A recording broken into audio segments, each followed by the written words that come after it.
etc. E é o que nós vamos conversar aqui hoje, né? Tudo que nós vamos falar aqui não está restrito a uma religião específica. Quando se discute sobre espiritualidade e saúde, se discute espiritualidade nesse sentido mais abrangente.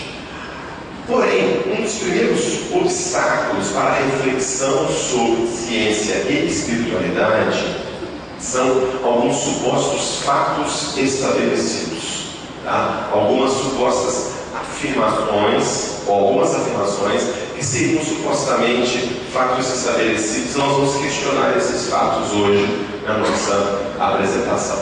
O primeiro seria o seguinte: que o universo é composto apenas de matéria e forças físicas.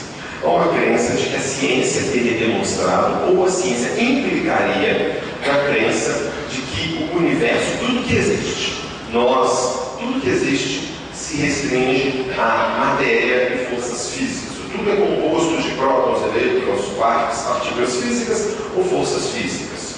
Então, com isso, qualquer ideia fora disso, a ideia de Deus, a ideia de uma dimensão espiritual transcendente no ser humano, seria tido como superstição, como algo anticientífico. E muitos confundem, achando que explicação científica seria uma explicação materialista, reduzindo todo o universo apenas à matéria. O segundo aspecto seria de que o cérebro produz a mente. É um derivado desse primeiro pressuposto, a ideia é, bom, se tudo é matéria, eu, enquanto ser humano, a minha mente, a minha consciência, só pode ser fruto da atividade da matéria, da atividade cerebral. Essa é uma consequência natural e lógica, né? Se tudo que existe no universo é matéria, eu, enquanto ser humano, enquanto sentimento de eu, de propósito, aquilo que pensa, que deseja, tem memórias, só pode ser fruto da atividade da matéria, da atividade cerebral. Então nós seríamos bastante robôs biológicos. Do mesmo modo, sermos uma máquina, um robô biológico que gera a atividade mental, e acabando este corpo, acabando o cérebro, a mente, o eu também desapareceria. Bom, o primeiro dado interessante e importante é o seguinte, de que o universo, ele o que a ciência faz, na realidade, é estudar a natureza, estudar o universo. Então, o que a ciência faz é descrever como as coisas funcionam. Por exemplo, a ciência descreve a gravidade, que um corpo cai, um corpo atrai o outro. A ciência descreve a eletricidade, descreve a genética, descreve isso.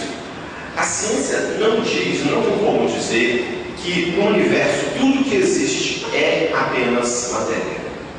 Isso é um salto, isso é uma ideologia, que nós vamos explicar um pouquinho mais para frente. Uma outra ideia também equivocada é de que exista um eterno conflito entre ciência e religião. Todos nós aprendemos ao longo da escola, e mesmo na universidade, e mesmo em livros, de que existe sempre um eterno conflito entre ciência e religião. A religião está sempre boicotando e sabotando a ciência, e a ciência só se desenvolveu. A revolução científica, por exemplo, no século XVI, com Francis Bacon, com Galileu, Kepler, e depois, posteriormente, com Isaac Newton, etc., só aconteceu porque esses cientistas negaram a religiosidade, negaram a espiritualidade, assumiram uma postura científica materialista, e por isso a ciência aconteceu. É o que a gente aprende, de um modo geral, nos livros. Por fim, não seria possível estudar cientificamente religião e espiritualidade, são assuntos que não devem ser abordados cientificamente, e não seria possível abordar cientificamente. Agora, essa desculpa, por fim, que haveria uma oposição de medicina, que haveria uma oposição entre medicina e religião. Nós vamos chegar aqui, falar rapidamente nós vamos falar mais rapidamente sobre esses 3 pontos. Os outros 2, que são o nosso tema central, nós vamos nos aprofundar com mais detalhes nesta noite. Vamos lá. O primeiro, de que o universo é composto apenas de forças físicas e materiais. Essa ideia de que tudo que existe é matéria, de que o universo é caótico, é sem sentido, é sem propósito, e que qualquer tentativa de vir algo além do universo, além da matéria, como Deus, o como uma dimensão espiritual, ou como um propósito na vida, seria puramente superstição, ou um desejo infantil da nossa personalidade imatura, como muitos acham, na realidade é uma ideologia. Ou seja, o que é isso? Existe uma ideologia materialista, uma visão de mundo, uma cosmovisão. Existe uma visão de mundo materialista, dizendo que só existe matéria, que o mundo é sem propósito, que o mundo é sem objetivo, que nada tem sentido, etc. Tudo bem a pessoa defender esse ponto de vista, e é bastante respeitável que ela defenda esse ponto de vista. O problema é dizer que esse ponto de vista é um fato científico ou o único fato racionalmente aceitável. Este é o problema, tá? Porque se transforma num dogmatismo. Como eu vou dizer mais pra frente, boa parte dos cientistas, na realidade todos os cientistas que realizaram a revolução científica, não compartilhavam esta ideia materialista. Esta ideia de que para fazer ciência é preciso ser materialista, no sentido de defender que só existe matéria no universo, nada além disso, isso é desmentido frontalmente por inúmeros cientistas ao longo da história e por alguns dos principais cientistas ao longo da história. Por exemplo, Pasteur, Isaac Newton, o próprio Galileu. Então isso não é verdade. Então é importante a gente ter ideia de que não confundir uma ideologia materialista, que é o cientificismo materialista, com o que é realmente ciência.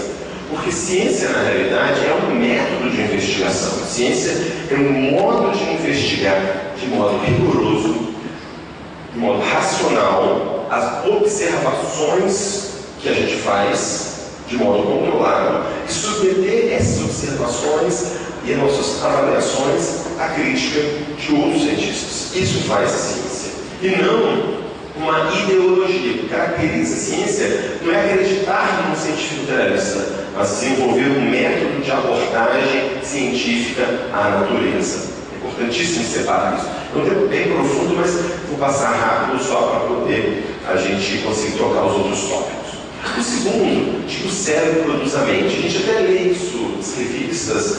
O cérebro está lá, o cérebro produziu o amor que eu tenho para o meu filho. A gente vê isso, né? Ou então vai se descobrir como o cérebro gera a mente, como o cérebro gera a consciência. Ou então que o lobo temporal fez a escolha tal, buscou o significado.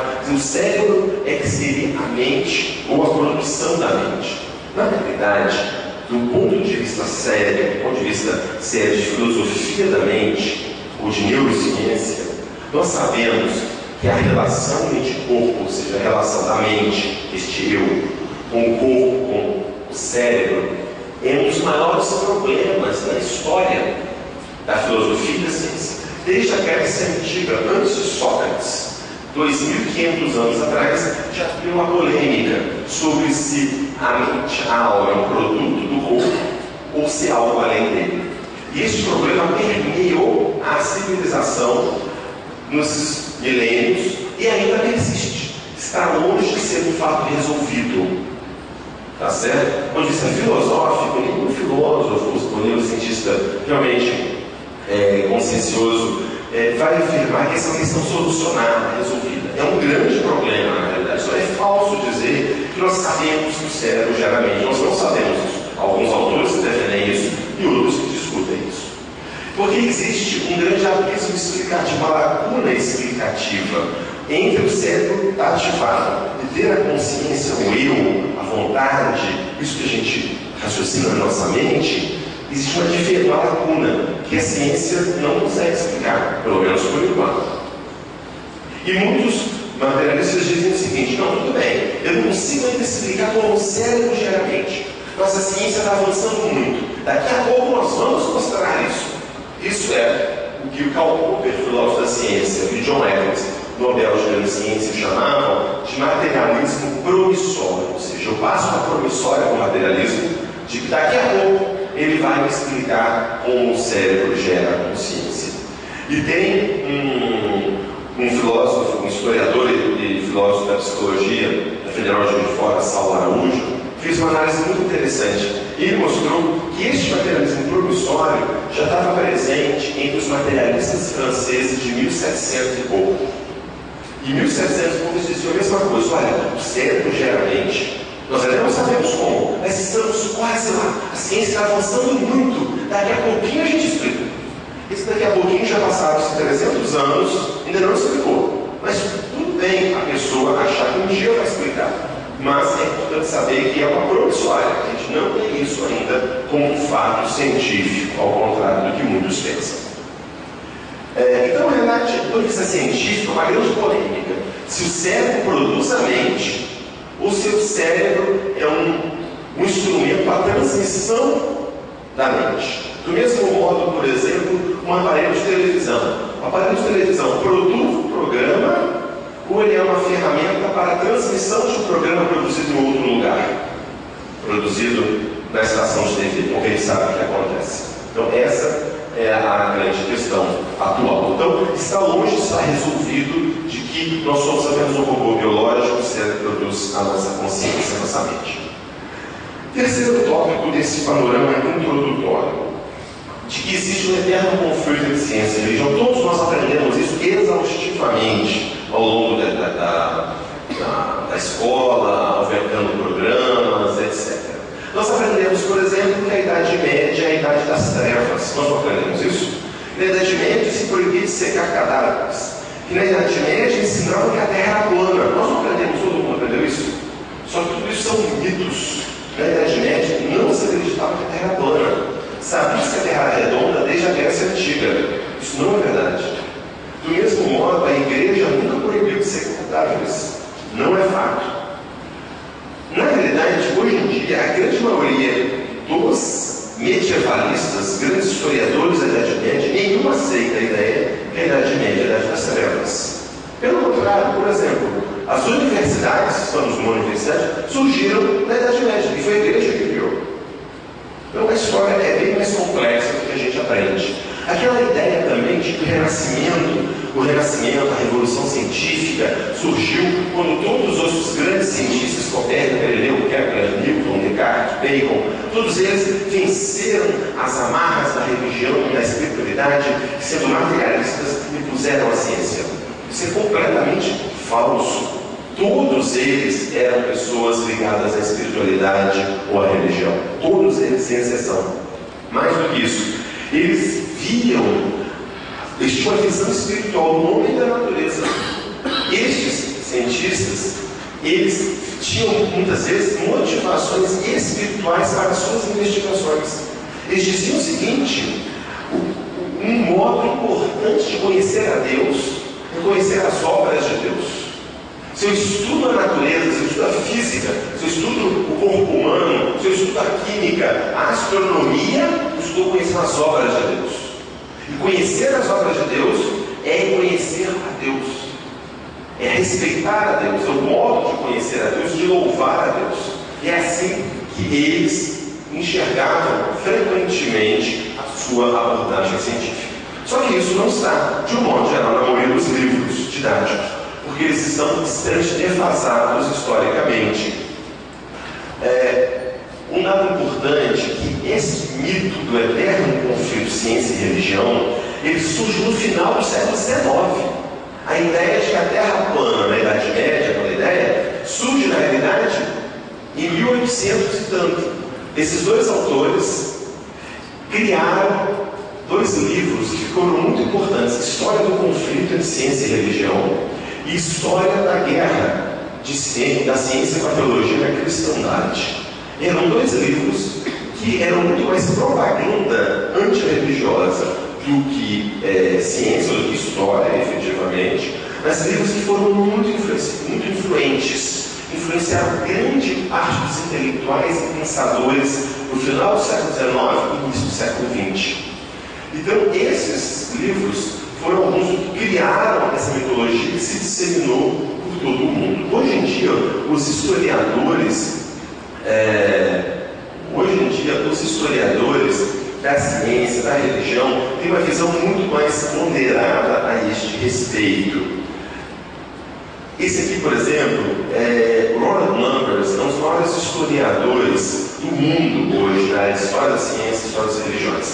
Ele publicou um livro pela Universidade de Harvard, que é a principal universidade do mundo hoje em dia. O livro se chama Galileu vai para a prisão e outros mitos em ciência e religião. Ele revisa 25 mitos sobre ciência e religião. E ele já diz, logo de cara, na página 1, na introdução, o maior mito na história da ciência e religião afirma que elas têm permanecido em estado de permanente conflito. Ou seja, a ideia, ciência e religião seja em conflito, este é o maior mito da história da ciência e religião. E olha um dado que me surpreendeu pessoalmente. Nenhum cientista, até onde eu sei, perdeu sua vida devido às suas visões científicas. Olha só. Mas alguém fala, mas tem o caso do Giordano Bruno. Giordano Bruno foi queimado pela Inquisição porque ele defendia a teoria de Copérnico, que a Terra gira em torno do Sol. Não. Ele foi queimado pela Inquisição, sim, mas por razões teológicas, pelas crenças que ele tinha sobre Deus. É um caso de tolerância, sem dúvida. Mas não tem nada a ver com a crença astronômica do Giordano Bruno. Esse é um dos capítulos do livro, inclusive. Então ele diz que nenhuma pessoa perdeu sua vida por razões científicas, devido por causa de princípios religiosos. Este é o Ronald Numbers. Quem quiser ter mais informações sobre o tema, tem um artigo que a gente traduziu dele, publicamos na revista de Psiquiatria Clínica, que é disponível na internet gratuitamente. Vou passar depois o link para vocês destes outros materiais. E tem um vídeo também dele sobre conflito entre ciência e religião, que está numa TV no YouTube, que eu vou passar para vocês também. Então lá ele descreve com muito detalhe, uma entrevista bastante detalhada contando sobre isso. Um outro dado interessante, por exemplo, esse aqui é o Andrew Pinsent. Ele é físico, ele trabalhou com física no CERN, aquele laboratório na Europa que investigou o bóson de Higgs, a partícula de Deus, os mais laboratórios do mundo hoje em dia de física. E depois ele largou tudo e ele virou padre, teólogo. E atualmente ele coordena o Centro de Ciência e Pesquisa em Ciência e Religião na Universidade de Oxford, as principais universidades do mundo, uma universidade inglesa. E ele comenta que frequentemente perguntam para ele: como você pode ser padre e ser físico? Como você pode ser padre e aceitar o Big Bang, por exemplo, a teoria de surgimento do universo científico do Big Bang? Foi muito simples. Porque a história do Big Bang, essa teoria foi inventada por um padre católico. Ninguém conta isso. Georges Lemaitre era um padre católico, astrônomo, físico, de alto gabarito. Ele propôs a teoria do Big Bang inicialmente. A teoria do Big Bang foi negada na União Soviética comunista, porque era uma teoria de religiosa e cristã, que foi um padre que tinha sido envolvido. Então, esse tipo de relato, a gente não vê de onde ela nos livros, nas revistas, etc. Ele também tem uma entrevista muito interessante que eu vou passar para vocês depois a referência. Muito bem. Discutimos então que não é um fato científico necessário que o mundo é feito só de matéria, não é um fato científico necessário de José produzidamente, e também não é um fato histórico adequado dizer que ciência e religião sempre estiveram em conflito. Muito bem. Vamos agora caminhar para a questão da espiritualidade e saúde.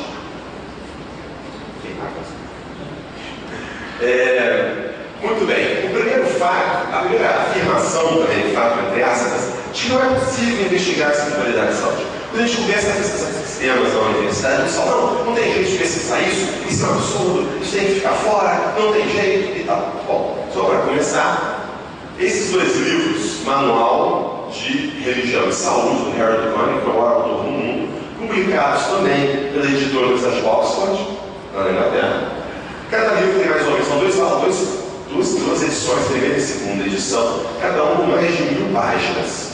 Ao todo, estes dois livros reúnem, analisam e discutem mais de 3.300 estudos empíricos originais sobre religião, espiritualidade e saúde. Então, bom, para começo, não podemos falar que é impossível pesquisar. Há mais de 3.000 estudos publicados, acadêmicos, sobre este tema em todo o mundo. E nós vamos fazer um breve panorama desses estudos. E do mesmo modo, finalizando, dentro dessas ideias iniciais, existiria sempre uma eterna oposição entre medicina e religião. Estão sempre brigando, sempre discutindo e tal. Eu costumo brincar que a profissão mais antiga do mundo não é essa que vocês estão pensando. A profissão mais antiga do mundo provavelmente é a dos xamãs. Certamente, muito antes de haver a prostituição, havia os xamãs. Todas as culturas tinham isso. Que era meio sacerdote, meio médico. É isso.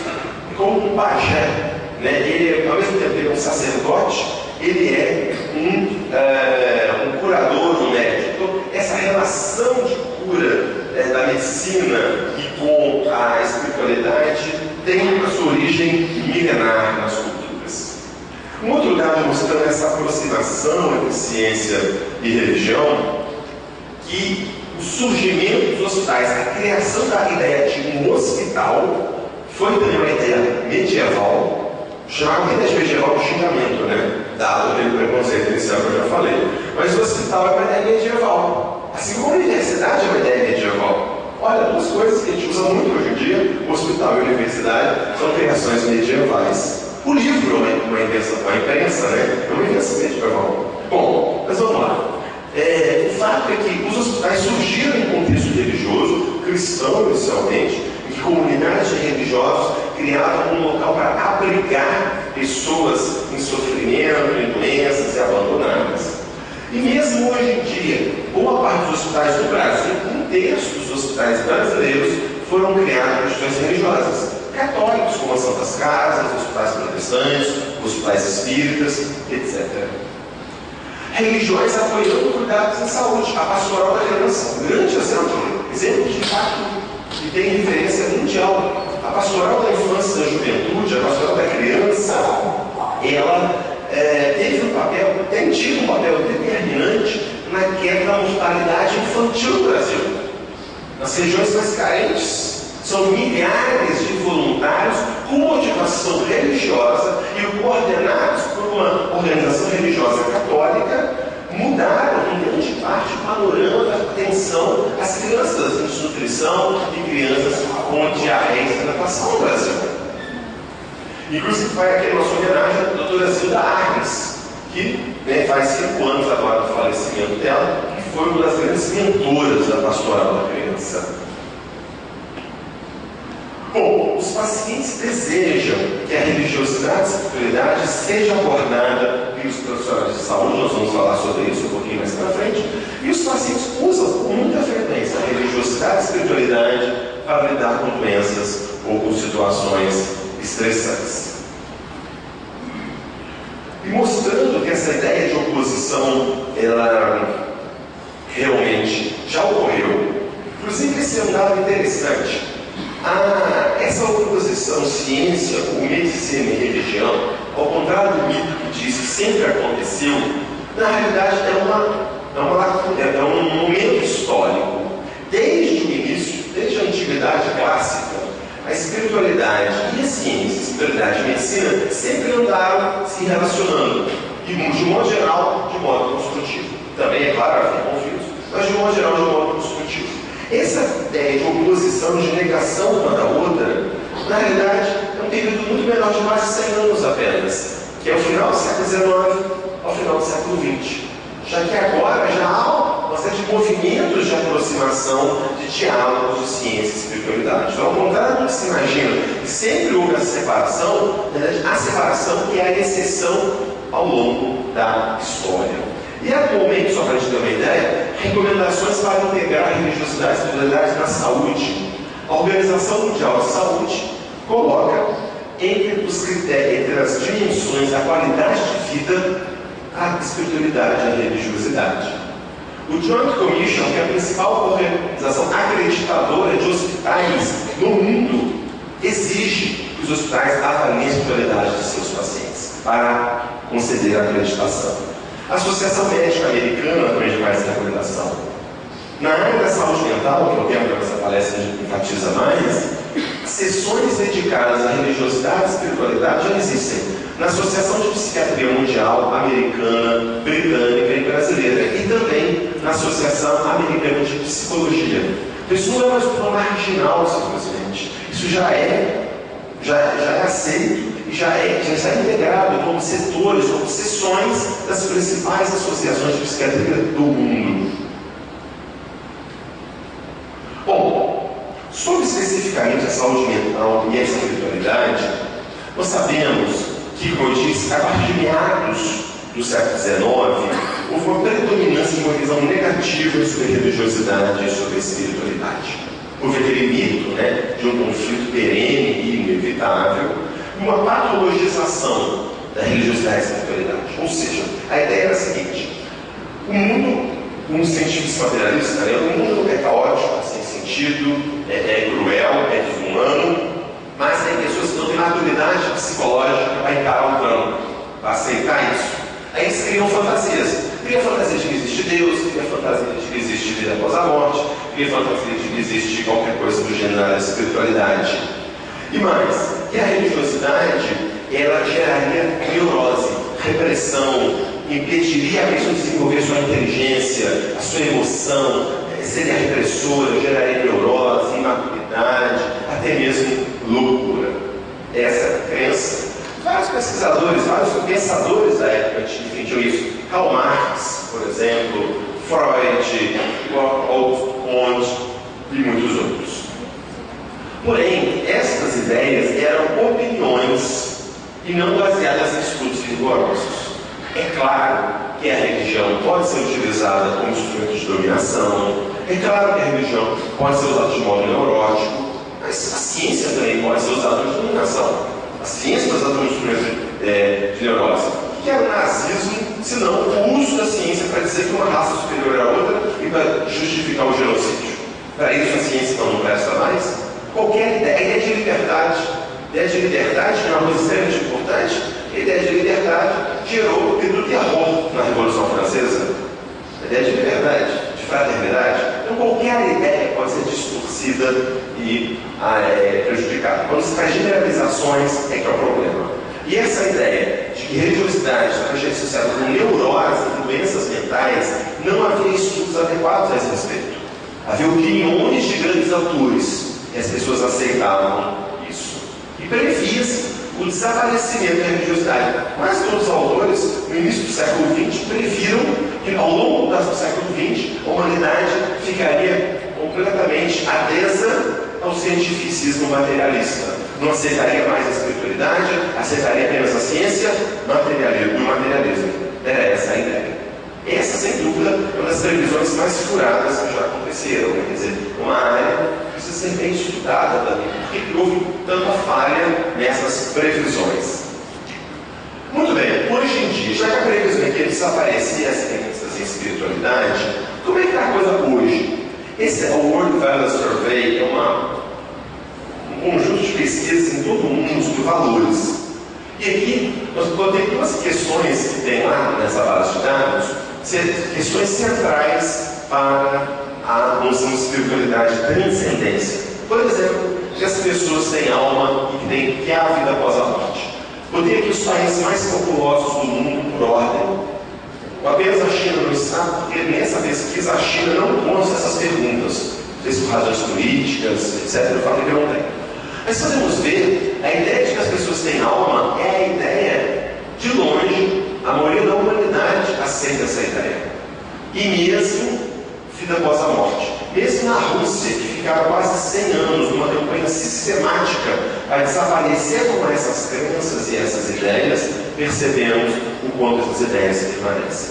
Então as crenças espirituais são extremamente prevalentes no mundo. Não significa que são verdadeiras, mas enquanto profissionais de saúde precisamos conhecer e lidar com essas crenças e esse modo de ser. E o Brasil, como é que funciona no Brasil a religiosidade do brasileiro? Essa é uma pesquisa que nós realizamos em todo o Brasil, uma amostra que representa a população brasileira, uma amostra de mais de 3.000 pessoas. E o que nós encontramos aqui? Nós encontramos, por exemplo, que para o brasileiro sem religião, apenas 5% dos brasileiros se consideram sem religião. E um dado interessante, frequenta mais do que uma religião, 10%. Os 10% brasileiros frequentam ao mesmo tempo mais do que uma religião. Ela o sincretismo religioso brasileiro. Ou um dado importante, frequência religiosa, que frequentam pelo mais de uma vez por mês, mais de uma ou mais vezes por mês, 37%, ou seja, 1/3 da população brasileira frequenta serviço religioso pelo menos uma vez por mês. Gente, isso é muito. Tira de escola e trabalho, que são coisas obrigatórias, não há nenhuma outra atividade social, voluntária, espontânea, que tantas pessoas façam com tanta frequência. Não há. Ir ao clube, ir ao boteco, ir a qualquer lugar, ao cinema, na balada, o que vocês quiserem. Não existe. Estou falando isso, tem pesquisas. E mesmo entre os jovens, vejam só, 1/3 dos jovens, adolescentes, também frequentam todas as vezes por semana. Um dos principais pontos de inserção social dos jovens são os grupos religiosos. Claro, isso não aparece na avaliação, nunca. Mas, na realidade, é mais comum, em casos, o jovem ir ao grupo religioso do que na balada. Isso é um dado extremamente importante. Bom, dada essa característica brasileira e até da miscigenação religiosa, vamos pegar aqui uma citação de um escritor que era médico, mas ao mesmo tempo um grande escritor brasileiro, Guimarães Rosa, que soube muito bem aprender na aula do brasileiro, quando ele dizia o seguinte no Grande Sertão Veredas: se carece principalmente de religião para se desendoidecer, desdoidar, reza é que dispara no geral. Isso é que é salvação da alma. Muita religião, seu moço. Eu não perco ocasião de religião. Aproveito todas. Bebo água de todo o rio. Uma só é pouco. Alô? Talvez. Alô? Uma só para mim é pouca. Talvez não me chegue. Rezo cristão, católico, embreno acerto. E aceito as preces de meu compadre Quelemem, doutrinaria de Kardec. Mas quando posso, vou no Indubim, onde o Matias é crente, metodista. A gente se acusa de pecador, lê alto a Bíblia e ora cantando hinos belos deles. Tudo me quieta, tudo me suspende. Qualquer sombrinha me refresca. Guimarães Rosa.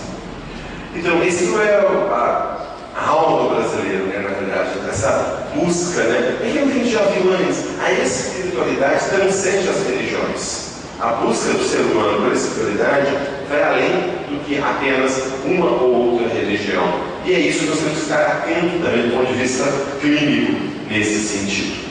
E o que nós sabemos é que os pacientes, tem um estudo, Giancarlo Lucchetti, é um professor de geriatria da Federal de Juiz de Fora, vice-coordenador do nosso grupo, do Núcleo de Pesquisa em Espiritualidade e Saúde, e nós realizamos juntos, sob coordenação dele, uma pesquisa com 110 idosos em reabilitação. E 87% diziam que gostariam que seus médicos tivessem abordado a questão da espiritualidade e de religiosidade. Porém, apenas 8% referiram que já foram questionados sobre o tema, ou seja, os pacientes querem ser abordados sobre o tema, mas tendem a não ser abordados. Ou seja, existe uma lacuna na necessidade dos pacientes e naquilo que o médico ou outros hospitais é capaz de fazer. Frequentemente, o profissional, o médico, enfermeiro, psicólogo, não aborda porque ele não foi treinado para abordar. Ele não sabe como abordar. Ele não sabe que é importante abordar e ele não sabe como abordar. Para isso, estão sendo criados cursos, publicações que entram nesse sentido. A gente tem trabalhado nesse sentido. Só um segundinho, pegar uma água aqui.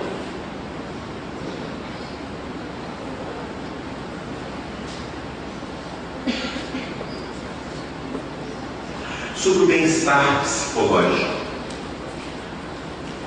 As pesquisas, de um modo geral, indicam, ao contrário do que muitos imaginam, de que a religião é associada com pessimismo, uma visão negativa de si mesmo, ou da vida, que a vida é um inferno, é um mar de lágrimas, tem que sofrer para ir para o céu, vai para o nosso lar, sei lá, qualquer coisa do gênero. Na realidade, não é isso que os estudos mostram. Os estudos mostram que, de um modo geral, as pessoas mais religiosas tendem a ter maior satisfação com a vida, maior bem-estar, maior afeto positivo e também maior otimismo, maior sentido para a vida e maior satisfação conjugal. As pesquisas, de modo geral, indicam isso de modo bastante consistente. Melhor qualidade de vida, satisfação com a vida entre indivíduos que correm livres de religiosidade e espiritualidade. E de um modo geral, a gente mede religiosidade de várias formas. Uma delas, muito usadas, é a frequência a serviços religiosos. Com que frequência a pessoa frequenta algum serviço religioso? Esse é um modo de medir, um modo muito importante e tem grande impacto sobre a saúde. Um outro modo de medir é o quanto a pessoa se diz religiosa, muito religiosa, pouco religiosa. Um outro modo também que nós avaliamos, que é a religiosidade intrínseca ou extrínseca, é o quanto a pessoa considera a religião dela, ou a vivência religiosa, algo central na sua vida.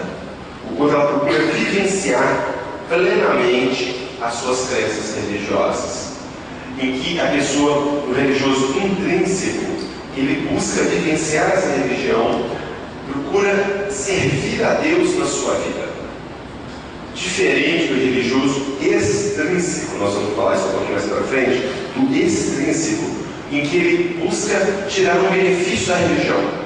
Ele vai da religião porque ele quer ficar bem socialmente, as pessoas vão respeitá-lo, ele quer arrumar um emprego, ele quer arrumar uma namorada, ele quer arrumar algum benefício ali. E aquela religião, ele adapta as suas necessidades, ou seja, isso aqui está falando que eu não devo ser muito caridoso, mas isso eu tenho que ser mais caridoso, isso aqui é exagero, está tirando, isso aqui não precisa não. Ele molda a religião às suas necessidades. O autor que criou essa categoria, Gordon Allport, ele dizia que o religioso intrínseco busca viver para servir a Deus. O extrínseco busca viver para ser servido por Deus. E o mais interessante é aquele que, esse é alguns dos critérios da vida, né? Aquele que busca na religião o benefício simplesmente, que é utilizar a religião simplesmente, o extrínseco, que é ser servido por Deus, é o que menos obtém benefícios. Os estudos mostram que o religioso extrínseco tem mais ansiedade, tem mais dogmatismo, tem mais uma série de problemas.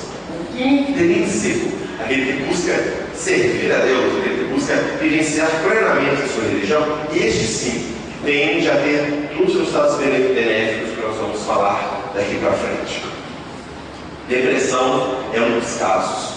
Uma revisão sistemática de 147 estudos e quase 100 mil pessoas investigadas em todo o mundo mostram que a religiosidade está consistentemente associada a menores níveis de depressão, exceto religiosidade extrínseca, como eu já falei.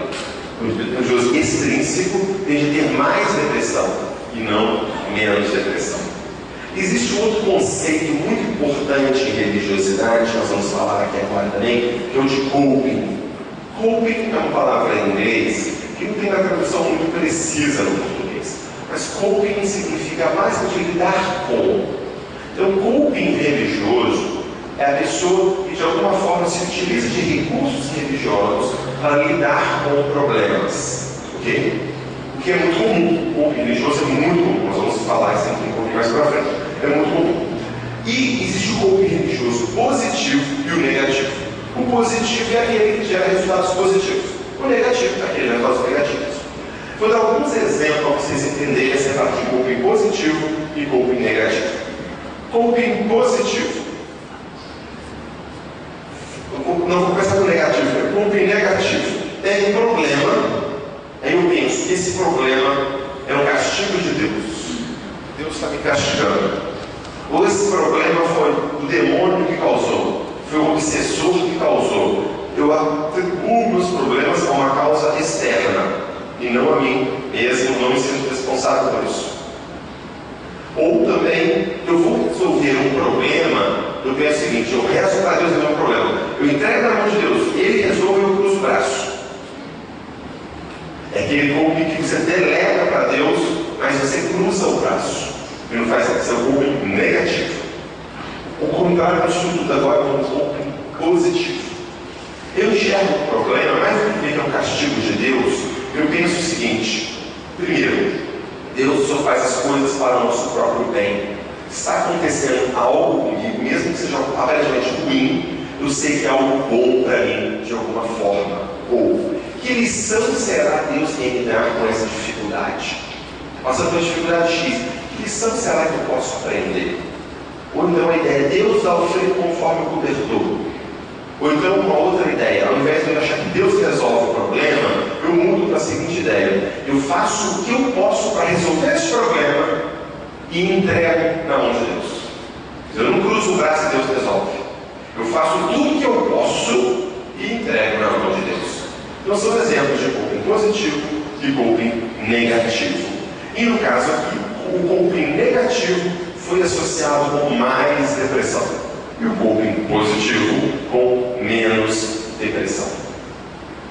Um estudo muito importante, publicado no American Journal of Psychiatry de 2012, das principais revistas de psiquiatria do mundo, avaliava da seguinte forma: eles queriam avaliar quanto a religiosidade poderia ou não ser um fator protetor contra a depressão. O que eles pegaram? Eles pegaram crianças de 10 anos de idade. Crianças de 10 anos de idade, uma parte era filhos de pais com depressão moderada grave, grupos de alto risco.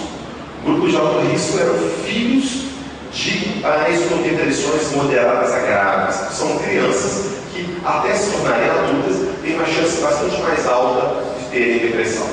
E pegaram outro grupo de baixo risco, em que nenhum dos pais tinha depressão. Ok? Então pegaram crianças de 10 anos de idade.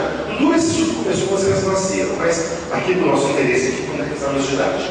Um grupo era de crianças filhos de pais deprimidos, crianças de alto risco de depressão, e outro crianças filhas de pais sem depressão, baixo risco de depressão. Ok? E o que eles fizeram? Eles perguntaram para essas crianças com 10 anos de idade se a religião era algo importante para elas. Crianças de 10 anos de idade. A religião é importante para você? Não para a criança. Ela dizia que sim, pode dizer que não. Seja muito, pouco, banado, sim ou não. Perfeito. E depois eles foram acompanhando. Isso foi um estudo muito bem feito. Seguiram essas crianças até mais ou menos 20 anos de idade. Então seguiram por 10 anos, certo? Seguiram dos 10 aos 20 anos. E foram ver se o fato da criança ser mais religiosa protegia contra a depressão. Qual foi o resultado? Entre o grupo de alto risco, as crianças que diziam que religião era muito importante para elas, 10 anos depois, elas tinham um risco, um risco 10 vezes menor de ter depressão. 10 vezes menor. Poucos fatores protetores são tão importantes dessa magnitude, deste tamanho de efeito. Então, uma criança de 10 anos de idade, filha de pais deprimidos, ela tem 10 vezes menos chance de depressão se ela for muito religiosa com 10 anos de idade, comparado com aquelas que eram pouco religiosas. E entre as crianças do grupo de baixo risco, as crianças que com 10 anos eram muito religiosas também tinham menos depressão, mas a diminuição foi de 30%. Porque o risco era menor, né? Então a criança reduziu o risco em 30%, enquanto aqui reduziu o risco em 10 vezes. Muito bem. E aí, este mesmo grupo, investigando essas mesmas crianças que já viraram adultos, publicaram recentemente na principal revista de psiquiatria do mundo, a JAMA Psychiatry. Eles investigaram o cérebro desses adultos agora. Nós sabemos, hoje em dia, que o córtex cerebral, o córtex é aquela camadinha de fora do cérebro, é a casca do cérebro, né? O córtex cerebral, a parte de fora do cérebro. Nós sabemos que o córtex cerebral ele é mais fino em pessoas com depressão do que mais fino em certas regiões. Ele é mais fino em pessoas com depressão. E o que eles perceberam? Que nestes adultos que, quando criança, tinham religiosidade alta, eles tinham uma espessura do córtex que era o dobro daqueles que tinham baixa religiosidade, nessas áreas em vermelho principalmente. Então, ou seja, as crianças com 10 anos de idade, quando eram altamente religiosas, com 20 anos de idade, elas tinham menos depressão e tinham uma espessura cortical maior. Então mostra que o impacto da religiosidade não é uma coisa esotérica, mística. Nós temos dados objetivos que mostram o impacto e essa importância. Seguindo. E o outro lado, transtorno bipolar. Um pesquisador do nosso grupo de pesquisa, o professor André Stropa, sua dissertação de mestrado, que agora está fazendo um doutorado, essa dissertação de mestrado dele foi publicada também retrasado, 1 ano e meio mais ou menos. Nós estudamos 168 pacientes bipolares em acompanhamento ambulatorial. Nós procuramos investigar o quanto a religiosidade impactava a depressão e a qualidade de vida destes pacientes bipolares. E o que nós encontramos? Nós encontramos que entre os pacientes bipolares que tinham alta religiosidade intrínseca, tinham 5 vezes menos depressão do que aqueles com baixa religiosidade intrínseca. Ou de outra forma, um bipolar que tinha baixa religiosidade intrínseca, aquela de vivenciar plenamente a religião, de viver para servir a Deus, tinha baixa desta religiosidade, tinha 5 vezes mais depressão do que aquele que tinha alta religiosidade intrínseca. Coping religioso positivo, aquele que eu falei, coping positivo, eles tinham 4 vezes menos depressão do que aquele que não tinha coping religioso positivo. E não ter uma filiação religiosa aumentou em 4 vezes a chance de ter depressão. E a qualidade de vida? A qualidade de vida, a religiosidade intrínseca melhorou a qualidade de vida, mas o coping religioso negativo piorou a qualidade de vida. Lembra que eu já tinha comentado antes. Agora, um dado muito importante. Não tudo são flores, como eu falei, a religiosidade extrínseca, a religiosidade e o coping negativo estão associados com pior religiosidade, com pior sintomas, pior qualidade de saúde mental, etc. Um dado que nos preocupou muito foi o seguinte: 30% dos pacientes referia que havia desacordo religioso em relação ao tratamento bipolar. E que em 23% havia interferência do líder religioso em relação ao tratamento. Este é um problema sério, nós estamos investigando isso agora no doutorado, tentando entender. Nós, psiquiatras, temos isso com bastante frequência. Vou dar um exemplo simples. Uma paciente minha chegou para mim em 2008 com um quadro de mania psicótica, ou seja, bipolar, com mania psicótica, estado de agitação, de delírio, quadro claro de mania psicótica bipolar. E a família veio, e porque eu trabalho pesquisando espiritualidade, ela achou que eu ia parar o remédio, falar que era tudo espiritual, etc e tal. E óbvio que eu não fiz isso. Eu orientei que era um transtorno bipolar, eu orientei que precisava da medicação, tinha que tomar um líquido, tinha que tomar um antipsicótico, etc. E que a família era religiosa, e que ela deveria buscar o apoio espiritual, religioso, etc. E era uma família espírita, inclusive. E o que eles foram no centro espírita, disseram que era tudo espiritual. Ela tinha que parar com o remédio, que não precisava de nada disso, que era espiritual, e resolveu o problema. O que aconteceu? Pararam a medicação, a paciente piorou, tentou suicídio, felizmente sobreviveu até que voltou ao tratamento. Agora, felizmente, desde 2009 está em tratamento, estável, está fazendo faculdade, está tocando a vida dela. Então, mas continua, mudou de centro espírita, em outro centro espírita, e está acompanhando, está trabalhando lá também, etc. Então, tem que tomar muito cuidado com essas questões aí de excluir essa ideia de que ou eu busco uma ajuda espiritual ou eu busco uma busca médica. Não, pode e deve ser feito em conjunto isso. Eu sempre digo o seguinte: as doenças como um todo, principalmente as doenças mentais, são multifatoriais. Nós temos causas para as pessoas estar deprimidas, por exemplo.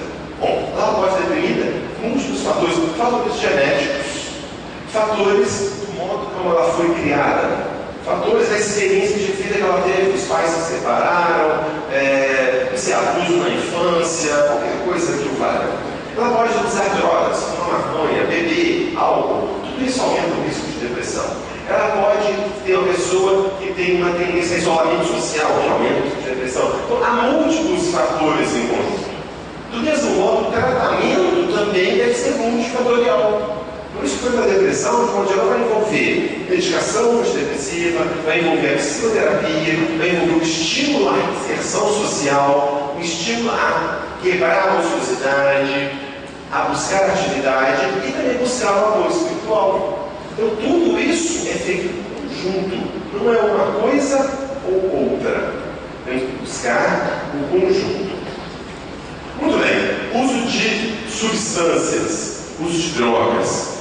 Um dos achados mais consistentes da literatura nessa área, há centenas de estudos também, é que religiosidade está consistentemente associada com o menor uso de álcool, o menor uso de drogas e problemas com álcool e drogas. Um dos fatores protetores mais importantes.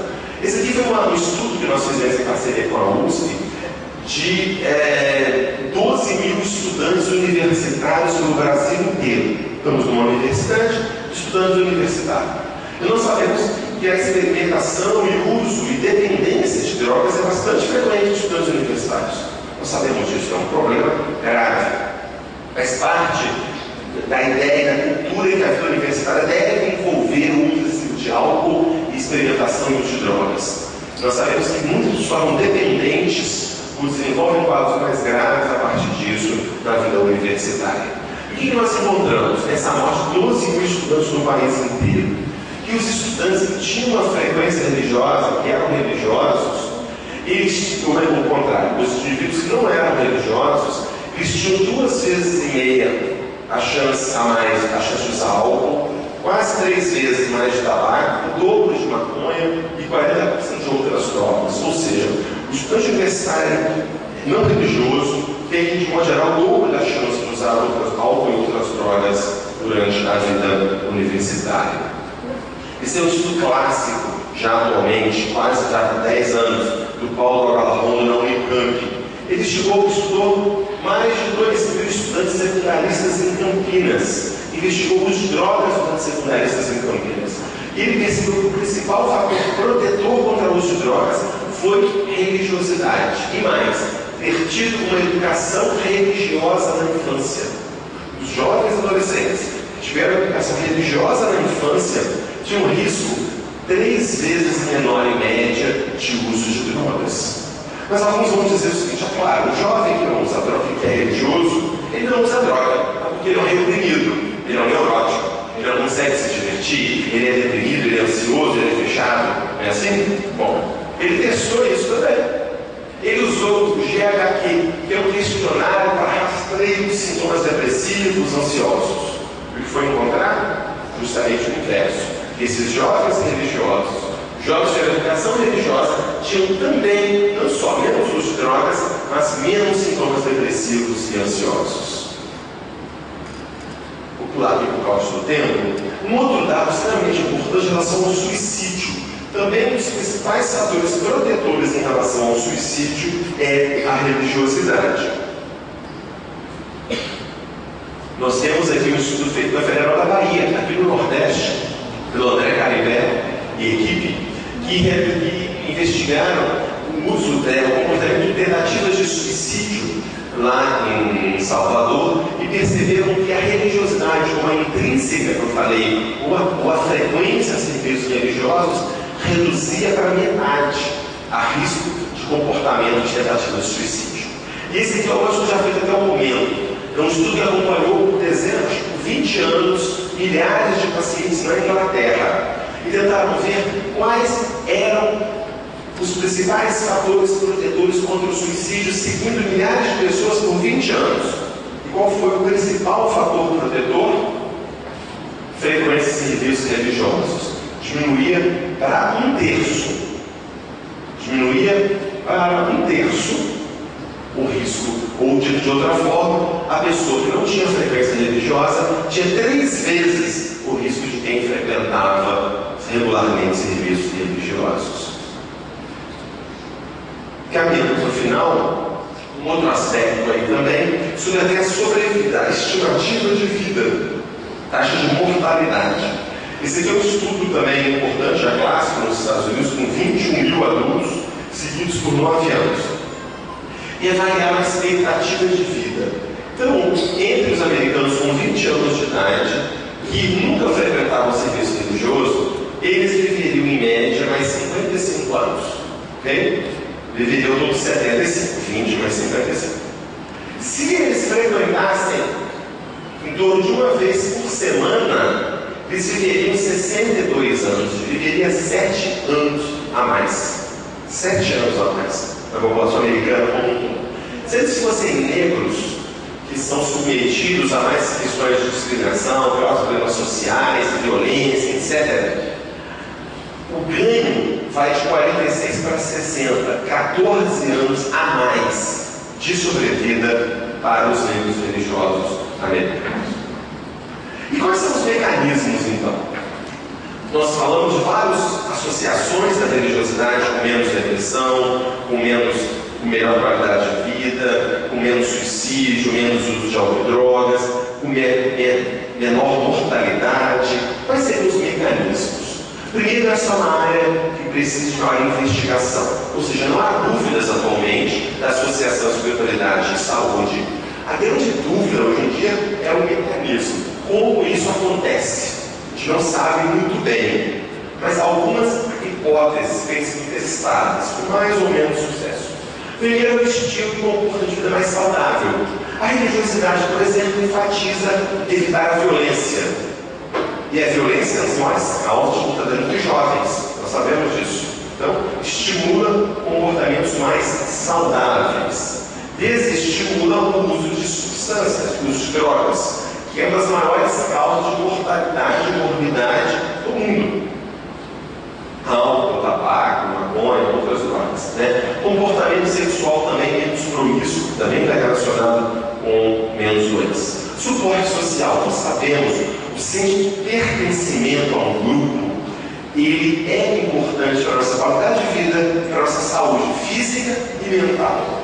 E a religiosidade, de um modo geral, enfatiza a convivência em grupo, enfatiza o suporte social. E há vários estudos mostrando que os religiosos, de modo geral, têm a maior e melhor rede social de apoio.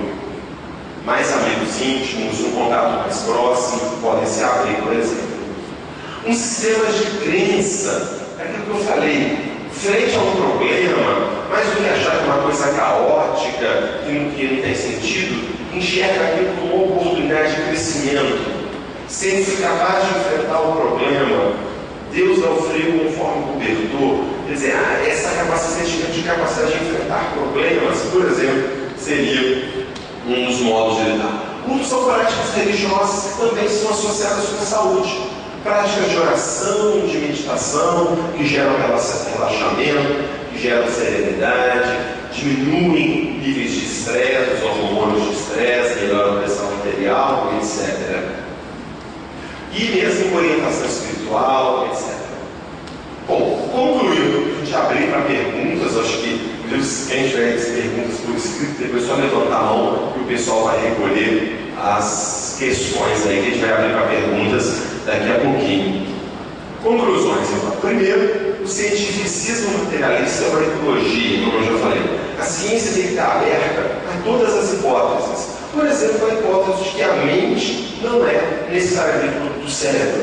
A mente pode ser algo que transcenda o cérebro e não ser apenas produto da matéria, já que a relação entre cérebro é um dos maiores desafios da atualidade. Que o eterno conflito de ciência e religião é um mito. Esse conflito vai ser a exceção de um século ao longo de milênios. Há milhares de estudos científicos sobre religiosidade e espiritualidade. E a medicina, as áreas da saúde como um todo, precisa levar em consideração a religiosidade da população e abordar isso do ponto de vista clínico, porque isso é importante. Eu queria deixar para vocês algumas referências. Aqui é o site do nosso grupo de pesquisa, o fjf.br/lux, é o nosso grupo, e tem um link para a biblioteca virtual. Quase todos os artigos que eu cito aqui, vocês conseguem obter nesse site. Aqui tem o Facebook do NUPS, é facebook.com/ufjf.nups, em que está sempre colocando atualizações, pesquisas novas, para quem quiser ficar em dia. E criamos também recentemente uma TV no YouTube.